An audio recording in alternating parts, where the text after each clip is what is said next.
Iran और America का युद्ध भी कुछ उसी तरीके का है, इस पार या उस पार वाला है। दोनों तरफ लगातार अटैक किए जा रहे हैं। बड़ी खबर यह है कि जंग में पहली बार मिस्र पर हमला हुआ है। मिस्र के बंदरगाह पर ड्रोन हमले में 2 जहाजों में आग लग गई। ईरान को इस हमले का जिम्मेदार माना जा रहा है। हालांकि ईरान के विदेश मंत्री अब्बास अरागची ने कहा है कि इस हमले को ईरान से जोड़ने से पहले पूरी सच्चाई की जांच हो जानी चाहिए। वहीं अमेरिकी सेना भी लगातार हमले कर रही है। ईरान के 10 शहरों में हवाई हमले किए गए हैं।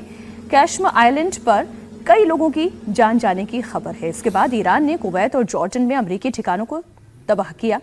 मिडिल ईस्ट में हालात बिगड़ते जा रहे हैं। ईरान ने हॉर्मूज को बंद कर दिया है। तो ये एक अपडेट इस युद्ध से भी जुड़ी हुई आपके सामने है। 10 शहरों पर अमेरिका की सेना ने अटैक किया है। समीर जी, तस्वीरें आपके सामने, लेकिन पहली बार है कि इस बार इजिप्ट पर, मिस्र पर हमला हुआ है।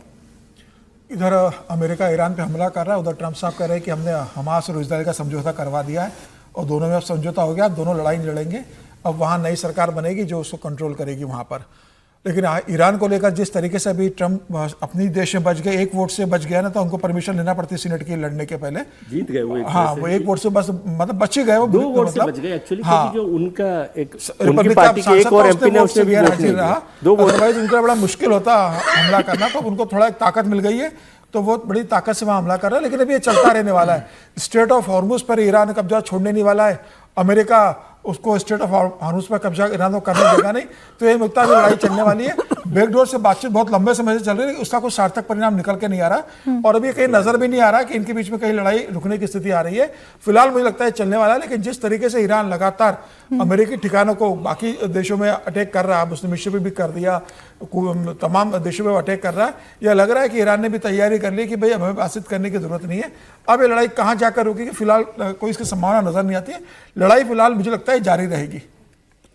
देखिए, इजिप्ट पर अटैक करने के पीछे ईरान की बहुत सोची समझी चाल है। 2 गैस के टैंकर थे, दोनों पर ड्रोन अटैक किए और उन दोनों में आग लग गई है। आपको ध्यान में होना चाहिए कि ये वही रास्ता है जो स्वेज कैनाल होकर के यूरोप के अंदर का ट्रेड रूट है जी।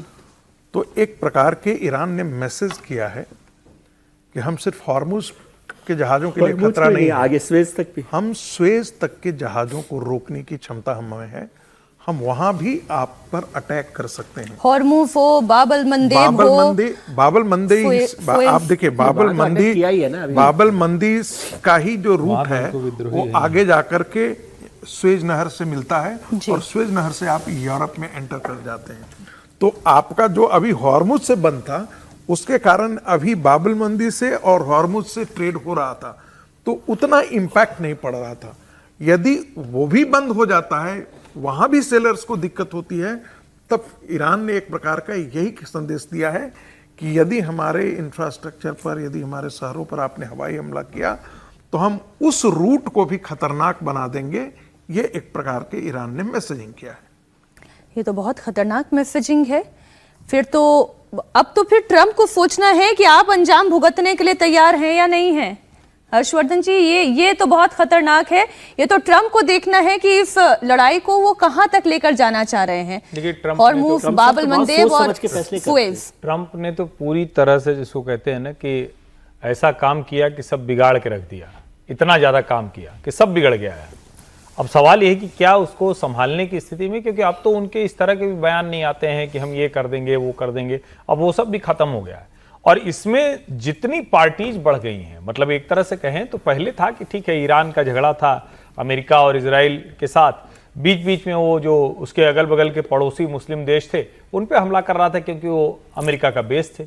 लेकिन अब तो लड़ाई उससे आगे चली गई है और कई जगहों पर एक तरह से उसने दुनिया भर के खिलाफ जंग छेड़ रखी है।